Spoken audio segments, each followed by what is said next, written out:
고린도전서 11장 3절부터 7절까지 신약성경 276페이지에 있습니다. 제가 한 절, 여러분이 한 절, 우리 교독하도록 하겠습니다. 그러나 나는 너희가 알기를 원하노니 각 남자의 머리는 그리스도요 여자의 머리는 남자요 그리스도의 머리는 하나님이시라. 우리는 남자로서 머리에 무엇을 쓰고 기도나 예언을 하는 자는 그 머리를 욕되게 하는 것이요, 물은 여자로서 머리에 쓴 것을 벗고 기도나 예언을 하는 자는 그 머리를 욕되게 하는 것이니 이는 머리를 민 것과 다름이 없습니다. 만일 여자가 머리를 가르지 않거든 깎을 것이요, 만일 깎거나 미는 것이 여자에게 부끄러움이 되거든 가를지니라. 함께 있습니다. 남자는 하나님의 형상과 영광이니 그 머리를 마땅히 가리지 않거니와 여자는 남자의 영광이니라. 아멘. 여러분이 잘 아시는 것처럼 오늘날은 그 성 정체성이 무너지고 있는 악하고 음란한 세대입니다. 2016년도에 뉴욕시에서는 31개의 정체성을 만들어 규칙으로 세웠다고 합니다. 이런 것들이 있다고 합니다. 젠더 밴더, 판젠더, 젠더 기프티드, 투 스피릿 등등등. 사실 정의도 잘 모릅니다. 뭐가 뭔지 잘 모르겠지만 31개의 성 정체성을 만들어서 규칙을 세웠다고 합니다. 하나님이 처음 창조하실 때 남자와 여자로 창조하셨는데 임의적으로 사람들이 만들어낸 것입니다. 오늘날 구체적으로 성 정체성이 어떻게 무너지고 있는지 그 현실 속에서 현실에 대한 것들은 이번 주 금요일 날 우리 김사라 사모님께서 오셔서 자세하게 말씀을 해주실 것입니다. 그때 많이 오셔서 오늘날 세상이 어떤 곳인지 좀 들으시고 또 도전받고 또 은혜 받는 시간 되셨으면 좋겠습니다. 오늘날 성 정체성이 무너지고 있는 이유, 그것은 성경이 말하고 있는 남녀 관계를 제대로 정립하지 못했기 때문입니다. 제가 이렇게 말씀드리는 그 의미는 단순히 하나님께서는 남자와 여자로 창조하셨지 뭐 게이를 창조하시거나 레즈비언을 창조하시거나 이런 게 아니다, 이 정도의 말씀을 드리는 게 아닙니다. 그 정도가 아니라 오늘날 성 정체성이 무너진 근본적인 이유는 하나님이 창조하신 남자와 여자 사이의 관계, 이 관계가 파괴되었기 때문에 생겨난 일입니다. 사실 모든 인류의 죄악은 하나님이 창조하신 이 남자와 여자의 관계가 파괴된 데부터 시작된 것을 알 수가 있습니다. 단순히 성 정체성의 문제만이 아니라 오늘날에 벌어지고 있는 모든 죄악들의 근원은 바로 하나님이 창조하셨던 남자와 여자의 그 관계가 어그러진 데부터 시작되는 겁니다. 하나님께서 창세기에 보면 아담과 하와를 지으시고 이렇게 말하는 장면이 있습니다. 그들이 벗었으나 부끄러워하지 않더라. 이러죠. 벗었으나. 이 벗었다라고 하는 단어가 히브리어로 아롬이라고 합니다. 아롬. 네. 근데 한 장만 넘겨가셔서 창세기 3장에 보면 뱀이 나오는데 뱀은 하나님께서 만드신 모든 들짐승들 중에서 가장 간교하더라 그러는데 이 간교하다라고 하는 단어가 아룸입니다. 아룸. 소리가 비슷하죠. 아룸. 원래 히브리어 성경은 자음으로만 이루어져 있는데 자음은 똑같습니다. 이 단어가. 발음만 조금 다른데 비슷한 거예요. 히브리어 성경을 보게 되면 이와 같이 비슷한 소리를 내어서 어떤 효과를 내는 그 언어 유희들이 많이 사용되는 것들을 보게 되는데 여기도 마찬가지입니다. 같은 비슷한 소리를 내므로 말미암아 이 두 가지의 사건이 서로 연관되어 있음을 우리들에게 말해주고 있는 거예요. 어떤 연관성이냐? 하나님께서 남자와 여자를 처음 창조하셨을 때는 둘 사이가 벗었으나 부끄럽지 않은 그 아롬의 관계였습니다. 근데 사탄은 간교해요. 아룸이에요. 그 간교함의 사탄의 공격 대상이 뭐냐면 하나님이 창조하셨던 그 남자와 여자의 관계, 그 아롬을 깨는 겁니다. 그게 공격 대상이에요. 그래서 사탄은 남자에게 처음 접근한 것이 아니라 여자에게 처음 접근을 해서 유혹을 합니다. 여자의 머리는 남자예요. 남자의 지도력 안에 있어야 되는데 그 지도력으로부터 떨어져서 유혹을 하는 겁니다. 그 관계를 깨버리는 거예요. 결국 죄를 짓고 그 죄를 지은 결과가 어떻게 됐습니까? 벗은 것을 서로 알게 되어 부끄러워하죠. 자, 그 아롬의 관계가 깨어져 버렸습니다. 사탄의 그 아룸 때문에 아롬의 관계가 깨어졌어요. 사탄의 공격 목표가 바로 처음 하나님이 창조하셨던 남녀의 관계를 깨는 것이었고, 죄를 지은 다음에도 그 죄의 결과가 바로 남녀 관계가 깨지는 것으로 또 나타나게 되었습니다. 그런 의미에서 오늘날 일어나고 있는 모든 세상의 죄악의 근원이 뭐냐? 하나님이 창조하신 남녀의 관계가 깨진 데부터 시작되는 거예요. 그렇죠? 그래서 저는 오늘 그 성경적인 그 남녀 관계가 무엇인지에 대해서 오늘 본문 말씀을 가지고 좀 말씀을 드리려고 합니다. 이 성경적인 남녀 관계를 정립하는 게 너무 중요해요. 너무 중요해요. 세상은 뭐라고 하더라도 우리는 성경이 말하고 있는 대로 믿고 따라야 합니다. 아멘이십니까? 예. 먼저 성경적인 남녀 관계에 대해서 그 두 가지 극단이 있습니다. 두 가지 극단이 있는데, 첫째는 뭐냐면 한쪽 극단은 성차별주의입니다. 성차별주의. 어떤 분들은 성경이 성차별주의적으로 기록됐다라고 말해요. 남성 우월주의적으로 기록됐다라고 말합니다. 오늘 본문도 보면 어떤 면에서 보면 성차별적인 표현이 기록되어 있는 것 같아요. 왜냐하면 여자들이 교회 들어올 때 머리에 수건을 쓰라 그럽니다. 수건으로 가리라 그래요. 그렇죠? 그게 꼭 성차별적인 표현처럼 생각이 됩니다. 근데 여러분, 이것은 문화적인 요소 때문에 그런 것이지 성경의 원래 의도는 아닙니다. 이거를 오늘날까지도 문자적으로 받아들이셔서는 안 돼요. 이걸 문자적으로 받아들이고 있기 때문에 로만 카톨릭에서는 여자들이 이렇게 수건을 쓰잖아요. 근데 이걸 문자적으로 받아들일 필요는 없습니다. 왜냐하면 문화적인 거기 때문에. 만약에 오늘 본문을 문자적으로 받아들인다라고 하면 성경 다른 곳에서 말하는 것도 다 문자적으로 받아들여야 됩니다. 예를 들면 바울 서신에서 사도 바울이 뭐라고 말하냐면요, 입맞춤으로 모든 형제에게 문안하라 이렇게 말해요. 그러니까 인사할 때마다 입맞춰야 되는 거예요. 그러니까 문자적으로 해석하면 오늘 제가 예배 끝나고 나서 저 밖에 서 있을 거거든요. 인사를 하는데 여러분 다 저한테 입맞춤을 하고 가시기 바랍니다. 네. 싫죠? 저도 싫어요. 저라가 좋겠습니까?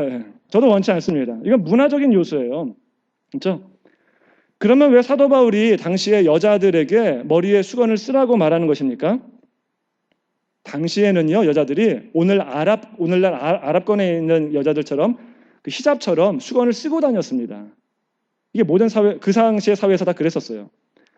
근데 하나님을 믿게 되었습니다. 예수님을 믿고 교회 안에서 예배를 드리고 은혜를 받게 되었어요. 복음 안에서 우리가 하나임을 다 깨닫게 되었습니다. 근데 그러다가 보니까 우리가 하나구나. 그래서 우리들도 남자처럼 똑같이 수건을 벗어도 되는구나 하면서 수건을 벗었던 사람들이 있었습니다. 근데 그 일은 사회 속에서 교회 밖에만 나가면 누가 수건을 벗고 다니냐 하면 당시의 신전 창녀들만 수건을 벗고 다녔어요. 근데 교회 안에서 남자와 여자가 하나니까 우리가 더 수건을 벗는다 이러면 사람들이 와서 이걸 어떻게 반응하겠어요? 신전 창녀처럼 여길 수도 있는 상황입니다. 당시 통념으로는. 이게 어느 정도 충격으로 다가올 수 있냐 하면요, 오늘날로 말하면 이런 거예요. 여자분들이 짧은 미니스커트를 입고 온 거예요. 그리고 어깨가 다 드러나고 가슴이 이렇게 골이 보이는 뭐 이런 옷을 입고 교회에 온 겁니다. 그 예배를 제대로 드릴 수 있겠어요? 굉장히 충격적이겠죠. 네, 그렇죠? 그와 같은 충격이 바로 당시에 여자가 수건을 벗는 행위입니다. 그걸 하지 말라라고 오늘 본문에서 말하고 있는 거예요. 성차별적인 내용이 아닙니다. 문화적인 요인 때문에 그렇게 가르치고 있는 것입니다. 오히려 오늘 본문은 성차별을 무너뜨리는 내용이 담겨 있습니다. 왜냐하면 당시에는요, 남자와 여자가 함께 모여 있어 예배를 드린다 이런 시대가 아니에요. 따로 이렇게 모여야 됩니다. 만약에 사도 바울이 성차별적인 발언을 했다고 한다면 이렇게 말해야 돼요. 야, 남자와 여자가 따로 드려, 따로. 그런데 그렇지 않습니다. 오늘 본문은 남자와 여자가 함께 예배드리는 것을 전제로 지금 이야기를 하고 있습니다. 성경 속에서 남자가 우월하게 보이는 것은 문화적인 요인 때문에 그런 것이지 성경이 본래 말하는 하나님께서 창조하셨을 때 그 창조 질서를 따라가는 것은 아닙니다. 원래 그런 의도는 아니에요. 당시 문화는 엄청나게 성차별적인 문화였습니다. 남성 우월주의 사상이 팽배했었죠. 어느 정도였냐면 BC 2세기 초에 나왔던 벤시라가 쓴 집회서가 있습니다. 외경 중에 하나죠. 이 집회서를 로만 가톨릭에서는 성경으로 인정합니다. 이 집회서에서 어떤 내용이 나오냐면요. 이런 얘기가 나와요. 내가 내 아내를 좋아하지 않으면 그 아내를 믿지 마라. 살아있는 동안에는 아내에게 재산을 넘기지 마라. 죄가 세상에 들어온 것은 여자 책임이며 여자의 악의는 참을 수 없다. 딸은 재앙이다. 집회서 42장에서는 또 이렇게 말합니다. 여자들과 함께 앉지 마라. 이는 옷에서 좀이 나오듯이 여자로부터 여자의 심술이 나오기 때문이다. 여자의 친절보다 남자의 심술이 낫나니 여자는 치욕과 비난을 낳을 뿐이다. 방금 읽은 거 성경 아니에요. 조시다가 지금 깨가지고 성경에서 이렇게 여기시면 안 됩니다. 집회서예요, 집회서. 성경이 아닌데 제가 읽어드린 이유는 그 당시 사회가 어떤 사회였는지 이 문을 통해서 알 수 있기 때문에 그래요. 그 정도로 성차별이 심했던, 남성 우월주의 사상이 팽배했던 사회가 바로 그 시대였습니다. 그런데 성경은 세상과는 다르게 남녀를 아주 동등하게 여깁니다. 하나님이 처음에 사람을 창조하셨을 때 남자와 여자로 창조하셨는데 이렇게 말합니다. 창세기 1장 27절에 보면 하나님이 자기 형상 곧 하나님의 형상대로 사람을 창조하시되 남자와 여자를 창조하시되, 남자와 여자가 똑같이 하나님의 형상을 따라 지음받았다라고 말해요. 똑같이 존귀한 자다 이렇게 말합니다. 창세기 2장을 보면요, 하와를 갖다가 돕는 배필이라 이렇게 말하죠. 돕는 배필. 이 돕는다라고 하는 단어가 히브리어로는 에제르라고 말합니다. 이 공부 시간에도 말씀드렸는데 이 돕는 배필이라고 하는 단어 때문에 이게 상하관계가 이게 성립이 되는 게 아니냐, 종속관계가 아니냐 이렇게 말씀하시는 분들이 있는데 그렇지 않습니다. 왜냐하면 이 에제르라고 하는 단어는 구약성경에서 총 21번 나오는데 2번이 하와에게서 쓰였고 3번이 이스라엘 백성들이 군사 지원을 다른 민족에게 요청할 때 쓰였고 16번이 이스라엘 백성들을 돕는 하나님께 쓰였어요. 하나님을 가리켜 에제르라고 표현하고 있습니다. 똑같은 단어가 하와에게 쓰고 있는 거예요. 만약에 이 단어가 종속관계라고 한다면 하나님이 우리보다 하등한 존재입니까? 아니죠. 그런 관계가 아닙니다. 그래서 돕는 거예요. 돕는 거. 예수님이 동정녀 마리아에게서 탄생하셨습니다. 성육신 하신 하나님의 최초 목격자가 누구였느냐? 마리아였어요. 여자였습니다. 누가복음 8장을 보면 예수님께서 같이 다니던 제자들 중에 여자들이 있었어요. 누가복음 8장 1절부터 3절까지를 보면 이렇게 말합니다. 자, 1절에서는 예수님께서 제자들과 함께 거니셨다는 얘기고 2절 보면 또한 악귀를 쫓아내심과 병고침을 받은 어떤 여자들 곧 7 귀신이 나간 자 막달라인이라 하는 마리아와 헤롯의 청지기 구사의 아내 요한나와 수산나와 다른 여러 여자가 함께하여 자기들의 소유로 그들을 섬기더라. 예수님이 함께 이렇게 전도 여행을 다니실 때 여자들도 함께 다녔어요. 같이 숙식을 했습니다. 이게 왜 대단하냐 하면 당시에는 여자가 남자와 일행이 되어서 이렇게 돌아다니는 일이 있을 수가 없는 일이에요. 예수님은 여자들을 데리고 다니시면서 함께 사역을 감당하셨다는 거예요. 이뿐이 아닙니다. 예수님께서 탄생하시기 전에 천사가 나타나서 소식을 알려주죠. 사가랴라고 하는 남자에게 나타나셨고 마리아라고 하는 여자에게 나타났습니다. 예수님이 탄생하신 다음에 기도하고 찬양하는 사람이 있었습니다. 시므온이라고 하는 남자가 있었고 안나라고 하는 여자가 있었습니다. 누가복음 10장에 보면 우리가 잘 아는 마리아와 마르다 이야기가 나옵니다. 이 이야기는 우리가 이 일에 빠지지 말고 주님과의 관계가 중요하다, 이 정도의 메시지만 있는 게 아니라 제가 예전에 금요기도 때도 한번 말씀드렸는데 마리아가 예수님 발치에 앉아 말씀을 드렸다라고 하는 그 발치에라고 하는 단어가 사도 바울이 가말리엘 문화에서 자라났다, 그 문화랑 똑같은 단어입니다. 따라서 이 사건은 무슨 사건이냐면 여자가 예수님 문화에서 제자가 되는 사건이에요. 대단한 사건이죠. 이런 모습은 예수님의 가르침에서도 나타나는데 누가복음 5장을 보면 이런 비유가 나와요. 옷이 있는데 새 옷을 조각을 잘라서 헌 옷에 깁는 것이 옳겠느냐. 그 다음 비유가 뭐냐면 새 포도주를 낡은 포도주에 넣는 것이 옳겠느냐, 이런 비유가 나옵니다. 옷을 만드는 여성 포도주 그 가죽 부대를 만드는 여성과 남성이 나란히 배열되고 있어요. 누가복음 13장에 보면 겨자씨 비유가 나오는데 그 농부가 남자입니다. 바로 이어서 나오는 비유가 누룩 비유인데 그 주어가 여자입니다. 남자와 여자를 나란히 놓고 있어요. 누가복음 15장에 보면 우리가 잘 아는 잃은 양의 비유가 나옵니다. 목자가 남자예요. 이어서 나오는 비유가 잃은 드라크마의 비유입니다. 주어가 여자입니다. 남자와 여자 나란히 놓고 있어요. 예수님이 십자가에 달려 돌아가실 때에 가장 가까이에서 마지막까지 지켰던 사람들이 바로 여자였습니다. 그리고 예수님께서 부활하신 후에 부활의 최초의 목격자가 누구였냐면 누구죠? 막달라 마리아, 여자였습니다. 여자가 최초의 부활의 목격자다라고 하는 사실이 왜 이게 중요하냐면요. 너무나 중요한데 이게 부활의 진실성을 드러내줍니다. 왜냐하면 당시에는 여자는 증인으로 채택이 되지 않았습니다. 여자의 말은 못 믿을 거였어요.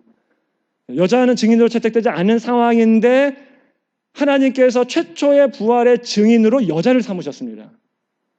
만약에 예수님의 부활이 지어낸 이야기라고 한다면 그 지어낸 사람들은 최초의 부활의 목격자를 여자로 쓸 리가 없습니다. 써서는 안 되는 겁니다. 어느 누구도 믿지 않을 것이기 때문에 그래요. 그런데 부활의 최초의 목격자가 여자라고 하는 사실은 따라서 예수님의 부활이 진짜라고 하는 사실을 증명해 주는 거예요. 이게 대단한 사건입니다.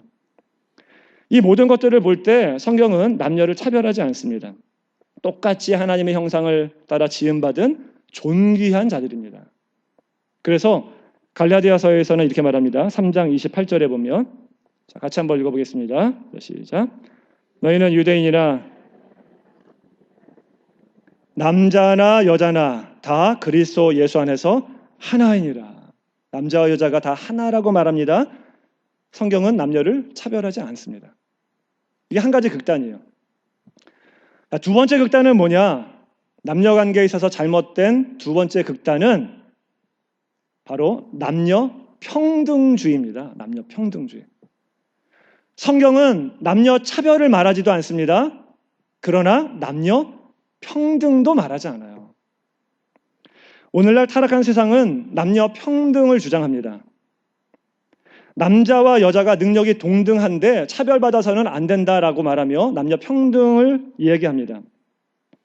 능력을 보면 여자분들이 남성들보다 훨씬 능력이 뛰어난 것들을 좀 볼 수 있어요. 제가 보면 그런 것 같아요. 여자분들이 훨씬 능력이 뛰어납니다. 예를 들면 몇 년 전에, 몇 년도인지는 정확히 모르겠는데 한국에서 국가고시를 봤는데 그 해의 모든 한국 국가고시의 수석이 여자였습니다.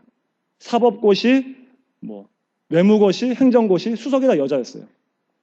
몇 년 전에 또 한국의 육군사관학교 1등, 2등, 3등이 다 여자였습니다. 그 능력이 대단한 거예요. 훨씬 뛰어난 능력을 가지고 있습니다. 남자는 사실은요, 여자보다 힘만 좀 셌지, 별 볼 일 없어요. 그렇죠? 근데 힘도 여자들 힘 세신 분들 제가 많이 봤습니다. 제가 가끔 피트니스 가서 운동을 하는데, 저보다 막 근육이 막 우락부락한 여성들이 막 이렇게 역기를 드는데 제가 기가 죽어가지고 그 앞에서 못 하겠더라고요. 그래서, 그런 분들 많습니다. 그렇죠? 여자의 능력이 절대로 남자보다 못하지 않습니다. 세상은 그 능력 때문에 여자들은 차별을 받아서는 안 된다. 남녀 평등주의를 외칩니다. 근데 그리스도인들도 그 능력을 기준으로 하여 남녀 평등주의를 외치는 사람들이 있는데 그것은 성경적이지 않습니다. 왜냐? 하나님은 능력을 보고 사람을 사용하지 않으세요. 성경을 자세히 보시기 바랍니다. 하나님께서 왜 이스라엘 백성들을 선택하셨습니까? 작고 미련하기 때문에 그래요. 왜 예수님께서 못 배운 어부들을 선택하셨습니까? 부족하기 때문에 그래요. 성경에서는 하나님은 약한 자를 들어 강한 자를 부끄럽게 하시고 미련한 자를 들어 지혜로운 자들을 부끄럽게 하신다라고 말씀하고 있습니다. 따라서 우리는 세상 사람들처럼 능력을 기준으로 남녀의 관계를 설정해서는 안 됩니다. 그건 하나님의 방법이 아니에요.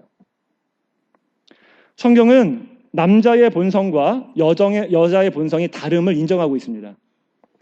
고린도전서 11장 14절을 보면 이렇게 말해요. 만일 남자에게 긴 머리가 있으면 자기에게 부끄러움이 되는 것을 본성이 너희에게 가르치지 아니하느냐. 남자와 여자의 본성이 있다는 거예요. 베드로전서 3장 7절을 보면 이렇게 말합니다. 남편들아 이와 같이 지식을 따라 너희 아내와 동거하고 그를 더 연약한 그릇으로 여기라라고 말합니다. 더 연약한 그릇. 그러니까 남자와 여자의 본성이 다르다라고 하는 것들을 말해줍니다. 저도 결혼하고 나서 남자와 여자가 다르다라고 하는 것들을 많이 깨닫게 되었는데요. 그전에는 신체 구조만 다른 줄 알았어요. 근데 남자와 여자가요, 말하는 방식도 다르고 생각하는 방식도 다르고 다 다르더라고요. 제가 예전에도 한번 말씀드렸는데 여자분들은요, 과정을 얘기를 하길 좋아해요. 과정. 결론이 안 나. 남자분들은 결론 이야기를 좋아합니다. 그렇죠? 그래서 아내 얘기를 듣고 있으면 끝이 안 나. 결론이 뭔지 모르겠어. 근데 1시간 동안 내내 들었는데 결론은 슈퍼마켓 가서 콩나물 샀다는 거예요. 싸게. 그 얘기를 하려고 1시간 동안 내내 떠듭니다. 근데 남자는 단답형이죠. 결론만 딱 말합니다. 그래서 그 얘기를 들으면 아내들은 자기 화났어? 왜 그래? 아니에요. 화 안 났거든. 아주 행복하거든요. 남자들은 한마디만 하더라도. 예. 근데 방식이 다른 거예요. 방식이. 그렇죠? 결론을 좋아하고 여자들은 과정을 좋아하고 다릅니다. 달라요. 하나님이 그렇게 창조하신 겁니다. 창조하셨어요. 다르게 창조하셨어요. 하나님이 다르게 창조하셨기 때문에 사실상 완전한 평등이란 있을 수가 없는 거예요. 제가 군대에서 3년을 있었습니다. 여자분들도 군대 가야 되지 않겠습니까? 제가 3년이나 썩었는데 이렇게 말하면은 되게 서운하죠. 그렇죠? 예. 그렇게 말하면은 여자분들은 그렇게 말합니다. 목사님 애를 낳아보셨어요? 애 낳는 게 얼마나 힘든데요. 예. 저도 애를 낳고 싶어요. 한번 낳아봤으면 좋겠어. 예. 근데 신체 구조상 안 되잖아요. 하나님께서 그렇게 다르게 창조하셔서 다르게 창조하셨기 때문에 완전한 평등이란 있을 수가 없는 것입니다. 기회를 평등하게 줘야 된다라고 말하지만 그 기회도 사실은 여러분 잘 따져보세요. 다르기 때문에 온전한 평등이 있을 수가 없습니다. 자, 세 번째. 자, 그러면 성경이 말하고 있는 남녀 관계는 무엇인가? 성경이 말하고 있는 남녀 관계는 상호 보완적 관계입니다. 성경은 남녀 차별을 말하지도 않습니다. 남녀 평등을 말하지도 않습니다. 성경은 상호 보완적인 관계를 말하고 있습니다.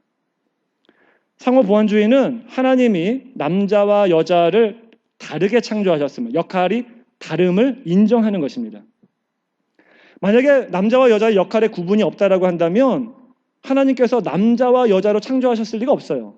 그냥 남자로만 창조하든지 여자로만 창조하든지 뭐 번식이 문제가 된다고 한다면 자웅동체로 창조하시든지 그랬어야 됐는데 그렇게 창조하지 않으시고 남자와 여자로 구분하여 창조하셨습니다.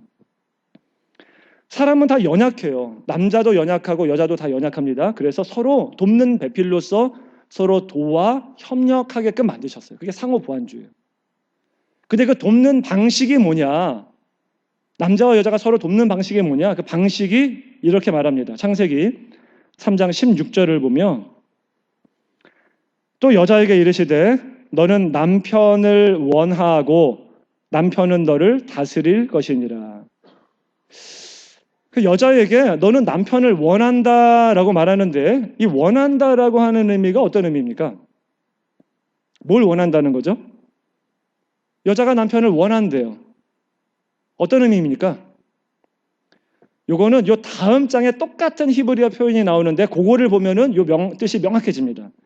창세기 4장 7절에 보면 이렇게 말해요. 가인에게 하는 말인데 내가 선을 행하면 어찌 낯을 들지 못하겠느냐. 선을 행하지 아니하면 죄가 문 앞에 엎드려 있느니라. 죄가 너를 원하나 너는 죄를 다스릴지니라. 똑같은 표현이 나와요. 자, 그러면 여기서 죄가 너를 원하나라고 하는 의미는 어떤 의미예요? 죄가 너를 지배하기를 원한다는 거예요. 죄가 너를 다스리기를 원한다는 거예요. 죄는 너를 다스리기를 원하나 반대로 네가 죄를 다스려야 된다라고 하는 말입니다. 다시 창세기 3장 16절로 돌아가면 여자가 남편을 원한다라고 하는 말이 바로 그런 의미예요. 여자가 남편을 지배하기를 원한다는 거예요. 그게 타락한 이후의 본성이라고 하는 거죠. 여자는 남편을 지배하기를 원하지만 그래서는 안 된다. 남편이 너를 다스려야 된다라고 말하는 것입니다. 여러분, 남편이, 그 아내가, 여자가 힘이 약한데 어떻게 남자를 다스릴 수 있습니까? 어떻게 지배하고자 원하는 그 마음이 있을 수 있죠? 그 여자분들은요, 그 말빨이 세요. 다 그런 건 아니겠지만, 예. 말로는 남자가 감당하지 못합니다. 제가 결혼하고 나서 신혼 초기 때요, 이제 좀 다투잖아요. 다투면은 그 아내의 말빨을 제가 이길 수가 없어요. 그래서 제가 잘못하지 않았거든요. 제가 아무리 생각하더라도. 근데 말 대화하면서 수긍이 돼, 이게. 나중에 결론이 제가 잘못된 거예요. 그렇구나. 이상하게 흘러갑니다. 그렇게 아내는 남편을 지배하려고 합니다. 그게 근데 죄된 본성이라고 하는 거예요. 근데 하나님의 창조 질서는 그게 아니다. 남편이 너를 다스려야 된다라고 하는 것입니다. 남편이 아내를 다스리고 사랑으로 다스리고 아내는 그 남편에게 순종하는 것, 그것이 바로 하나님의 창조 질서의 남녀의 올바른 관계다라고 하는 것입니다. 그게 하나님의 돕는 방식이에요. 서로 연약하기 때문에 돕는 방식인데 그 돕는 방식이 바로 남자가 사랑으로 다스리며 여자는 사랑으로 복종하는 것입니다. 오늘 본문에서도 남자와 여자의 역할을 구분하는 것을 볼 수 있습니다. 오늘 본문을 보게 되면 우리 본문을 해석할 때 우리는 항상 이렇게 해석을 해야 돼요. 성경에는 원리가 있고 문화적인 요소가 있습니다. 근데 이 문화적인 요소는 이 원리로부터 나오는 거예요. 따라서 우리는 이 문화적인 요소는 아까도 말씀드렸던 것처럼 우리가 취하지 않을 수 있습니다. 그러나 그 본문이 말하고 있는 신학적 원리가 무엇인지는 우리가 알아야 돼요. 그래서 그 원리를 알아야 오늘날에 적용할 수 있기 때문에 그렇습니다. 자, 그러면 오늘 본문에서 말하고 있는 이 얘기의 원리는 무엇입니까? 신학적 원리는 무엇이에요? 신학적 원리가 3절에 나와 있습니다. 3절 한번 같이 한번 읽어보겠습니다. 자, 시작. 그러나 나는 너희가 알기를 원하노니 각 남자의 머리는 그리스도요 여자의 머리는 남자요 그리스도의 머리는 하나님이시라. 이게 원리예요. 마지막에 뭐라고 그래요? 그리스도의 머리는 하나님이시라. 그리스도의 머리는 하나님이시라. 이것은 영원 불변한 진리입니다. 시대와 장소를 막론하고 이건 진리예요. 변함없는 진실입니다. 그렇죠? 따라서 이 앞에 있는 것도 똑같은 말을 하고 있기 때문에 똑같이 원리예요, 이게. 머리라고 하는 의미가 어떤 의미입니까? 권위예요, 권위. 권위를 말합니다. 권위를 상징하죠. 여러분, 하나님과 예수 그리스도의 관계가 어떻게 돼요? 하나님과 예수 그리스도의 관계. 삼위일체죠. 동등합니다. 하나님이 있어요. 차별이 없으십니다. 그래서 웨스트민스터 소요리 문답에서는 이렇게 말합니다. 하나님의 신격에 삼위가 계시니 성부, 성자, 성령이신데 이 삼위는 한 하나님이시다. 본체는 하나이요 권능과 영광은 동등하시다. 하나님과 예수 그리스도는 한 분이세요. 동등하신 분이세요. 차별이 없으신 분이십니다. 그러나 예수님은 하나님께 순종했습니다. 이 땅에 오셨을 때 내가 온 것은 내 뜻을 행하려 함이 아니라 나를 보내신 이의 뜻을 행하려 함이니라라고 말씀하셨어요.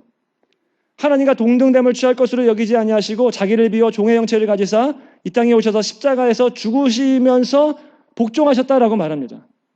하나님과 예수님이 똑같이 한 하나님이시지만 한 분이시지만 차별이 없지만 동등하지만 예수님께서 그 하나님께 순종하셨어요.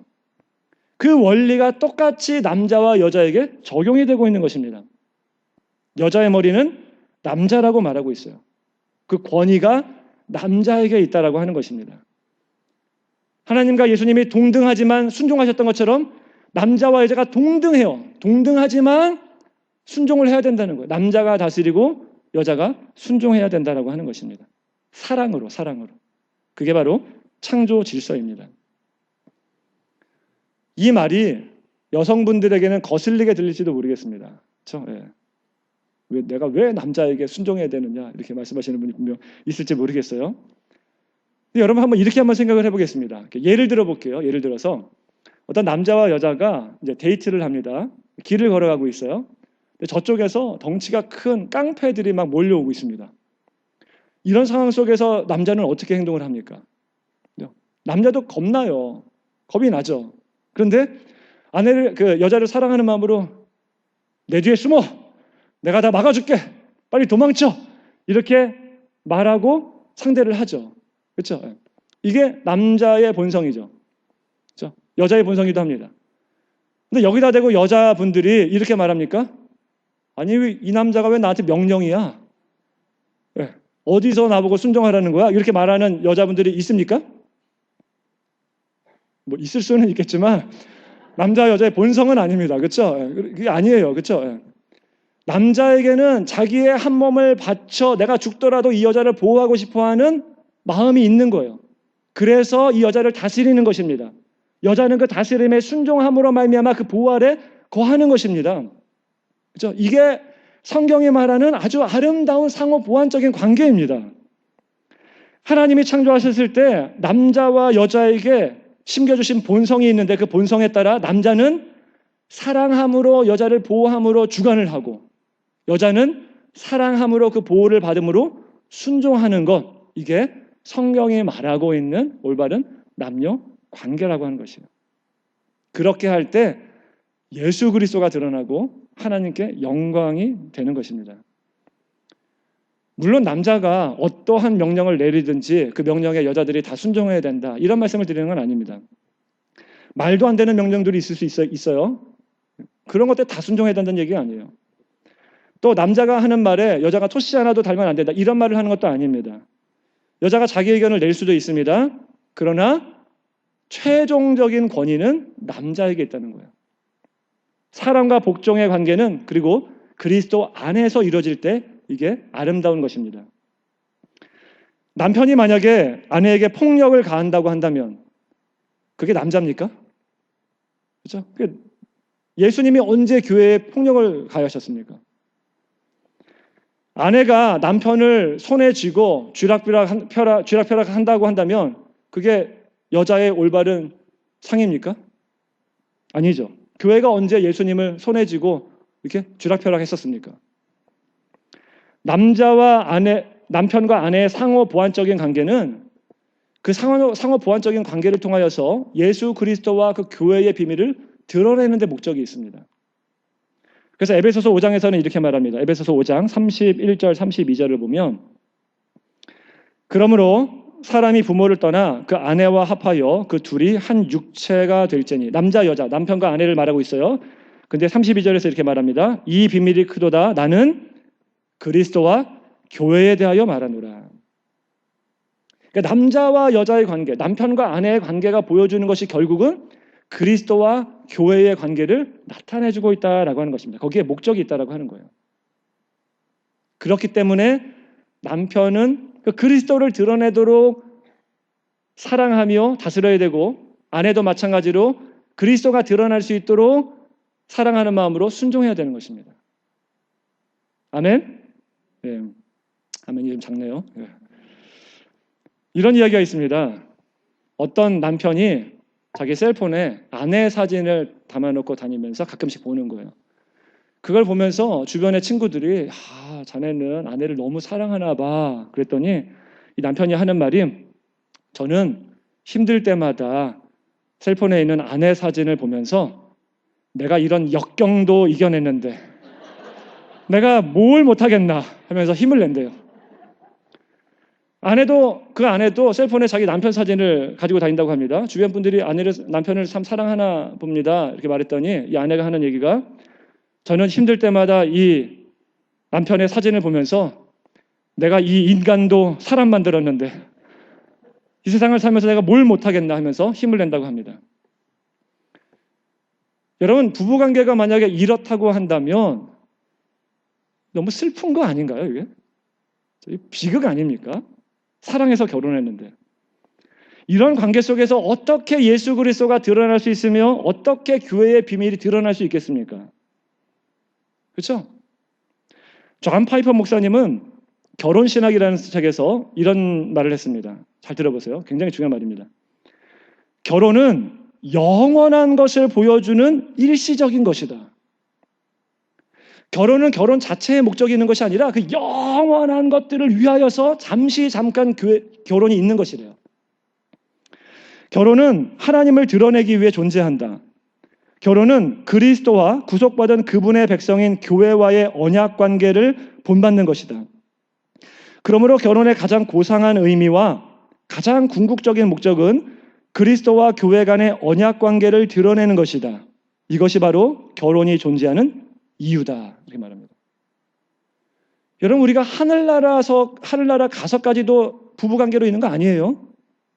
결혼은 잠깐 일시적인 거예요. 일시적인 건데 무엇을 위한 일시적인 거냐? 영원을 위한 일시적인 것입니다. 그걸 바라보고 사랑하는 거예요. 만약 이 땅에 살면서 우리가 나 자신만을 위하고 내 가족만을 위하며 산다 그러면 남녀 평등주의가 맞을 수도 있습니다. 그냥 그렇게 살아도 돼요. 그러나 남녀 관계, 특히 부부 관계에서 정말로 이 관계를 통하여서 예수 그리스도를 드러내고 교회의 비밀을 드러내고 하나님께 영광을 돌리고자 원한다라고 한다면 그거는 성경이 말하고 있는 상호 보완적인 관계를 따라야 되는 것입니다. 하나님이 그렇게 만들어 놓으셨어요. 하나님은요, 남편을 만드실 때요, 아내로부터 복종을 받을 때 더 예수 그리스도를 닮도록 남자를 만드셨어요. 그렇게 만드셨습니다. 여자분들은요, 잔소리하면 남편이 변하는 줄 아는데요, 절대 아니에요. 잔소리 해보세요. 남편이 안 변합니다. 좀 변하는 것처럼 보이지만 안 변해요. 그런데 남편을 바꾸는 방법은요, 순종하는 거예요. 사랑으로 순종할 때 남편이 바뀌게 돼요. 하나님은요, 여자를 만드셨을 때, 창조하셨을 때 남편으로부터 사랑을 받을 때 그리스도를 더욱더 닮도록 여자를 만드시고 아내를 만드셨습니다. 남자들은요, 무조건 억압적으로만 하려고 그래요. 내 명령 들어 이러면서. 그렇게 해보세요. 여자가 평생 변하나. 우리나라 옛말에 그런 말이 있잖아요. 결혼하고 나서 여자와 모는 또 뭐 이렇게 잡아야 된다 뭐 이런 얘기가 있는데, 너무 심한 말이 있잖아요. 그렇게 안 바뀐다고요. 여자를 바꿀 수 있는 방법, 아내를 바꿀 수 있는 방법은 정말 그리스도의 사랑으로 사랑해 줄 때 여자가 바뀔 수 있습니다. 남편도요, 자기가 얼마나 모자란 줄 알아요. 자기가 얼마나 부족한 줄 압니다. 잘 알아요. 얼마나 부족. 근데 이렇게 부족하지만, 이렇게 연약하지만 그런 남편에게 아내가 복종해 주면 그게 너무나 고마운 거예요. 거기서 예수 그리스도의 사랑을 경험하게 되는 것입니다. 아내도 마찬가지입니다. 아내들도요, 여자들도 이 안에 얼마나 못된 게 있는지 알아요. 남편에게 못되게 하는 거 다 알고 있습니다. 제가 여자가 아니라서 잘은 모르겠지만 그런 것 같아요. 그렇죠? 다 알죠? 내 안에 못된 게 있잖아요. 근데 내 심성이 이렇게 못된데도 불구하고 남편이 사랑해주면 그게 그렇게 고마울 수가 없는 거예요. 거기서 예수 그리스도의 사랑을 경험하고 거기서 하나님께 영광을 돌리는 일이 나타나게 되는 것입니다. 이런 이유 때문에 남자는 그리스도를 사랑하는 마음으로 아내를 사랑하고 다스려야 되고, 아내도 그리스도를 사랑하는 마음으로 사랑하고 또 순종해야 되는 것입니다. 서로 연약하기 때문에 그래요. 서로 연약해요. 돕는 배필로 삼으셨습니다. 근데 그 돕는 방법이 뭐냐? 남자가 다스리고 여자가 순종하는 것. 그리스도 안에서, 사랑 안에서 행하는 것이다 라고 하는 것입니다. 이 원리는 가정뿐만 아니라 교회에게까지 적용이 됩니다. 디모데전서 2장 12절을 보게 되면 이렇게 말합니다. 여자가 가르치는 것과 남자를 주관하는 것을 허락하지 아니하노니 오직 조용할지니라. 이 배경이 지금 교회 안에서 이야기입니다. 교회 안에서 여자가 가르치는 것과 남자를 주관하는 것을 허락하지 않는다라고 말합니다. 이것은 교회 안에서 여자가 가르치면 안 된다라고 하는 말은 아닙니다. 왜냐하면 성경에 보면 여자들 중에서 가르쳤던 사람들이 많이 있어요. 브리스길라 같은 경우 성경을 가르쳤습니다. 이것은 성경 전체의 문맥을 따라 보면 이 가르치는 것은 뒤에 나오는 남자를 주관하는 것과 연관되는 것이라고 해석하는 것이 옳습니다. 따라서 교회 안에서는 여자가 가르쳐도 되지만 그 모든 것은 남자의 권위 아래에 있을 때 가능하게 되는 것이에요. 그래서 여러분들이 아시는지 잘 모르겠지만 저희 교회가 속한 PCA라고 하는 교단에서는 여성 안수를 주지 않습니다. 그렇죠? 알고 계셨죠? 저희 교단에서는 주지 않습니다. 여러분이 잘 알고 있는 존 파이퍼 목사님이나 존 메가더 목사님들도 다 여성 안수에 반대하시는 분들입니다. 그분들이 왜 여성 안수를 반대할까요? 성경이 그렇게 말하고 있기 때문에 그래요. 어떤 분들은 이게 남녀 차별이라고 여기실지 모르겠습니다. 그러나 아니에요. 성경이 말하고 있는 상호 보완적인 관계 속에서 성경이 말하는 대로 따르고 있는 것입니다. 어떤 교단들은 여성 안수를 허용합니다. 그렇죠? 저희 교단 PCA가 처음에 이제 PCA USA와 나누어질 때 나눠진 이유 중에 하나가 여성 안수 문제도 있었어요. 또 그것 때문만은 아니지만, 그런데 희한한 것은 여성 안수를 허용한 제가 알고 있는 한 모든 교단들은 전부 다 WCC 찬성하는 쪽으로 갔습니다. 또 하나 또 희한한 것은 여성 안수를 허용한 거의 모든 교단들이 동성 결혼을 인정하던가 아니면 인정하는 수순을 밟고 있는 교단들이 대부분입니다. 희한하죠? 그 시작이 어디였냐면 여성 안수를 허용한 데서부터 있었어요. 왜 이런 일이 벌어졌습니까? 그들의 성경 해석이 하나님의 영광을 위한 것이 아니라 사람의 유익을 위해서 해석했기 때문에 그래요. 잘못된 해석 때문에 그래요. 어떤 분들은 남녀 차별 문제는 당하는 당사자가 차별을 느끼면 이게 차별이 아니냐 이렇게 말씀하시는 분들이 있어요. 그래서 여성 안수의 문제에 있어서 여성분들이 차별을 느끼기 때문에 이건 여성 차별이다 이렇게 말씀하시는 분이 있을지 모르겠지만 그렇지 않습니다. 당사자가 차별을 느끼더라도 그걸 차별로 여기지 않을 수 있는 이유는 동성애자들이 동성애를 반대할 때에 차별을 느낍니다. 그렇죠? 차별이라고 느껴요. 그러면 그들이 차별이라고 느끼기 때문에 우리가 동성애를 허용해야 되는 것입니까? 그건 아니에요. 성경이 말하고 있지 않은 바입니다.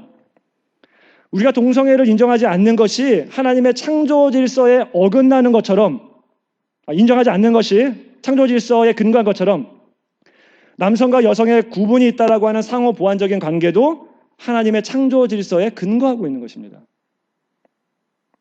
우리는 하나님이 창조하신 창조 질서에 따라서 그 남녀 상호 보완 관계를 통하여 예수 그리스도를 드러내고 그 가운데 하나님의 영광을 드러낼 수 있어야 됩니다. 그래서 그 톰 라이트라고 하는 신학자가 있는데요. 제가 이분의 신학을 다 인정하는 것은 아닙니다. 근데 이분이 이것에 대해서 한 얘기가 있는데 이게 너무 좋은 얘기예요. 그래서 좀 길지만 읽어드릴 테니까 잘 읽어보세요. 굉장히 중요한 얘기입니다. 여러분이 천지를 창조하신 하나님에 대한 창세기 1장의 말씀을 믿는다면 창세기에는 하늘과 땅, 바다와 육지, 그리고 궁극적으로 남자와 여자로 끝이 나는 이원론적 개념이 중요하다고 하는 사실을 알 수 있을 것이다. 이 모든 것은 하나님이 함께 협력해야 할 상호 보완적인 한 쌍을 만드신 이야기라고 할 수 있다. 성경의 마지막 장면은 이 첫 장면과 이제 대조적으로 마지막 장면은 새 하늘과 새 땅 그리고 그리스도와 그의 교회의 혼인 장면으로 끝이 난다. 창조의 첫 장면과 마지막 장면이 비슷하다고 하는 거예요. 그러나 성경의 처음과 마지막 한두 절에만 이런 내용이 나오는 것은 아니다. 성경 이야기 전체가 이런 상보성에 대해 다루며 따라서 남자와 여자의 결혼은 원래적 창조의 선하심을 보여줄 뿐만 아니라 궁극적으로 새 하늘과 새 땅에 대한 하나님의 의도를 보여주는 상징적 징후 또는 단서라고 할 수 있다. 무슨 말씀인지 아시겠어요? 이 땅에 살고 있는 남자와 여자의 관계는 일시적인 것이고 이것이 보여주는 것은 영원한 하늘나라에서 이고 혼인잔치를 준비하는 과정이라고 하는 것입니다. 여러분, 예수님께서는 하나님의 뜻에 순종하여 우리의 죄를 위해 십자가에 달려 죽으셨습니다. 우리가 그 은혜로 말미암아 구원받았습니다. 우리의 자격이 아니에요. 공로가 아닙니다. 우리에게 능력이 없습니다. 모든 것이 다 하나님의 은혜입니다. 다 연약한 존재예요. 부족한 자입니다. 그래서 남자와 여자가 서로 상호 보완적으로 협력해 가며 그리스도의 영광을 돌려드려야 됩니다. 그런데 그분이 마지막 날에 우리를 위하여 혼인잔치를 예배해 주셨다라고 말합니다. 계시록에서 이렇게 말해요.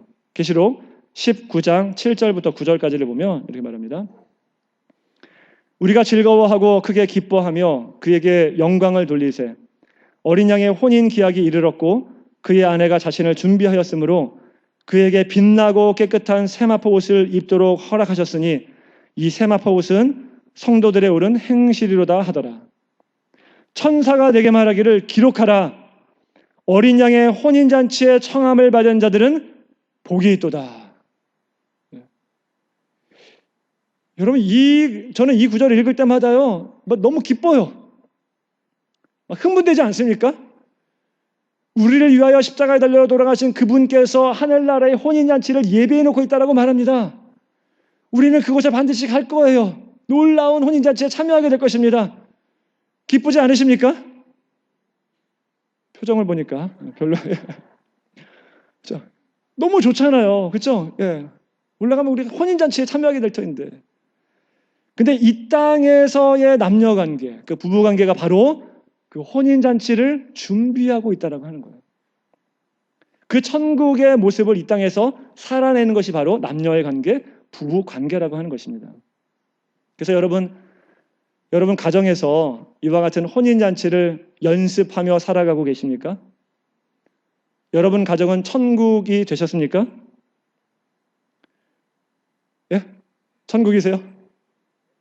가정에 들어가면 지옥입니까? 천국이에요? 예. 천국이 되기 위해서는 어떻게 해야 됩니까? 남편은 그리스도께서 교회를 위하여 자신을 주심같이 아내를 사랑하며 다스리고, 아내는 교회가 그리스도에게 순종하듯이 사랑하는 마음으로 남편에게 순종해야 하는 것입니다. 이게 바로 창조 질서이고, 그렇게 살아갈 때 가정 안에 천국이 오는 것입니다. 믿으십니까? 예.